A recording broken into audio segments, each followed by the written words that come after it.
mātou talafoa Radio Samoa I lenei fo'i aso lulu, alo mai o tala mo lenei fo'i tae au.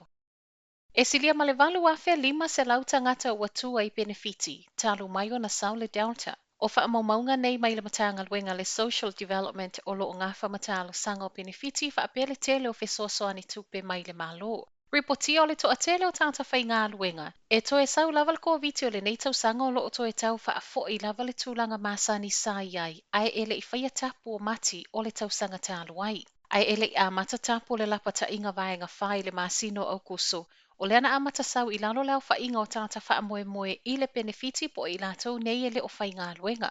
Mai lea taimi sa ia o mai le amatanga o ke topa, ua silia ma le walu afe 5 se lau tangata ua whaatalo sanga mo penefiti, ma o le afa o ia talo sanga o tangata Aukilani. I moli mau o le toa tele e le o Faaigofie le Leai o ni ngā luenga, si I le tawa mea ai, whaapele tele o isi au nanga. E se mai I penefiti, tolus fuluono pasene nā lua I lunga talo sanga mo mea ai o ta ua food grants I totonu o leono vai aso mua o tapu, whaatusa lea I leono vai aso lumatu ai e le I lapata inga vaenga wha ni usila atoa. Ua Faafaigofie feoaiga tagata Aukilani o loo faaogāina pasi ma trains e a nga'i ai mo tui. O le ua whaitau vai aso o Leai se totongi mo pasese o loo faaogāina nei auaunanga e a nga'i ai ino fuanga o loo whai ai tui. Peitai, ua saule isi tala fia mo tagata Aukilani e pe ona whailoa e le pule nui a feoaiga e le ngata o le ao fua ai ua atili Faaigofie. A o anga I atu I le aso to'onai a sau le aso o whaapitoa mo tui I totonu o New Zealand. O le a leto e mo'omia le tag o le card, pe tau mo'omia fo'i le whaailoa o le whaamauninga o lo e a ngai mo le tui. Sau no le pule nuu pau o lea, whai le mask po le ufi fofonga, scan le COVID tracer QR code, ma whaailoa I le ave pasi po le au whai ngā luenga I lungo le train o lo e a ngai mo le tui. Sau no ai fo'i le pule Silia o le Auckland Transport I lungo o tala le TV tasi, o lea feoa I whaiafua e au noa masitotongi e mo tui uma e lua. O nei au nanga whaiafua ma tau mawhainga I a Faaigofie mo tangata Aukilani, ua whai ai ma le whaamoe I a aua ne I ai ni pāpui pui e whainga ta ai a Aukilani o nā ngā I mo tui. O le a le whaatau nu uina fo'i le Christmas in the Park a Aukilani o le nei tausanga. O le ua so o le lua tausanga o ta awhi, ma I le whaasala launga na whailoa mai ana nafi e I lātou o lo tu whaatasia lea polkalame, ua whaia lea ona o le le mautinoa o le tūlanga o iai Aukilani ma le Delta.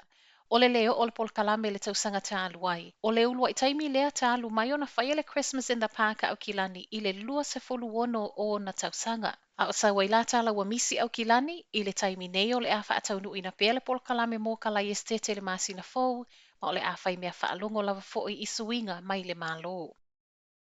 Ua whaamautino mai e se fulu whātau sanga le matua o le na faamanualia I la au mālo si whaapapa na tā ua mai Mt Roskill I Aukilani, I le whaaiunga o le vai aso tālu ai. O le mata upule nei nāti atu ai le pulu whana I le whaamalama o le potu moe o se tasi o whale a le kāinga ora, ma I tala mai leoleo e ieilo lātou tali tonunga e fe so tai ma ve singa kengi.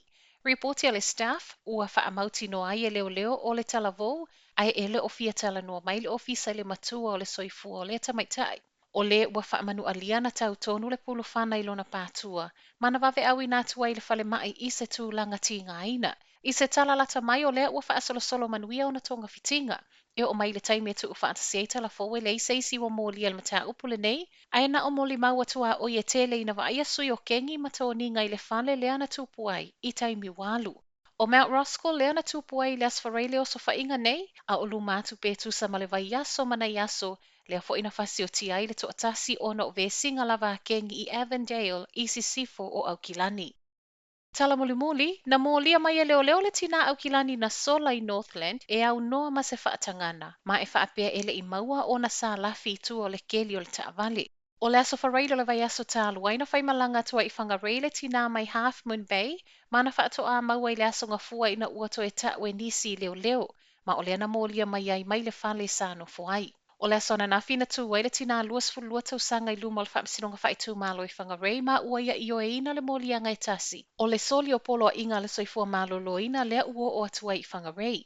I tala le Herald, fōlinga mai o se tasi e feso o ta I ai lea na aveina le taavale na sawa atu ai matua oio Aukilani I le a ngai I mātū. O le ua Molia e sola o loo tatala i tua I lalo vaavainga leoleo, ma o le ua taufia pia nei e leoleo, tali ai le toe tula I lumo le whaasinonga I le masina nei lava.